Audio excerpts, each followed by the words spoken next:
হযরত বিল্লাল রাদিয়াল্লাহু আনহু ছিলেন ইসলামের প্রথম মহাজেন। তিনি ছিলেন একজন আবিসিনিয়ান কৃতদাস, যিনি ইসলাম গ্রহণ করার পর মক্কায় কুরাইশদের দ্বারা নির্মম নির্যাতন শিকার হয়েছিলেন। হযরত বিলাল রাদিয়াল্লাহু আনহু এর সংক্ষিপ্ত জীবনী নিচে উল্লেখ করা হলো। জন্ম এবং পরিচয়। হযরত বিলাল রাদিয়াল্লাহু আনহু মক্কায় জন্মগ্রহণ করেন। তার পিতার নাম ছিল রাব্বাহা এবং মায়ের নাম ছিল হামামা। তিনি ছিলেন একজন হাশবি বংশ। ইসলাম গ্রহণ। হযরত বিলাল রাদিয়াল্লাহু আনহু ছিলেন ইসলামের প্রথম যুগের একজন সাহাবী। তিনি গোপনে ইসলাম গ্রহণ করেন। নির্যাতন।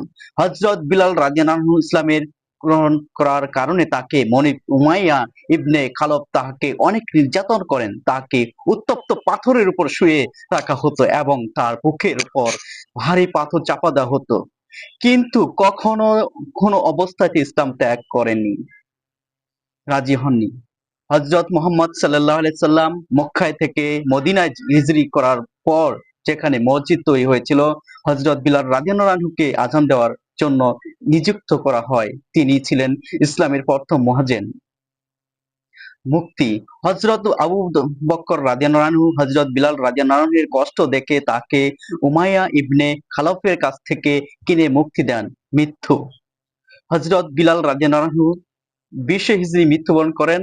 হযরত বিলাল রাদিয়াল্লাহু আনহু এর জীবনী থেকে আমরা অনেক শিক্ষাই পাই। তার ধৈর্য, সাহসিকতা এবং ইসলামের প্রতি আনুগত্য দৃষ্টান্ত আজও আমাদের অনুপ্রাণিত করে দেয়।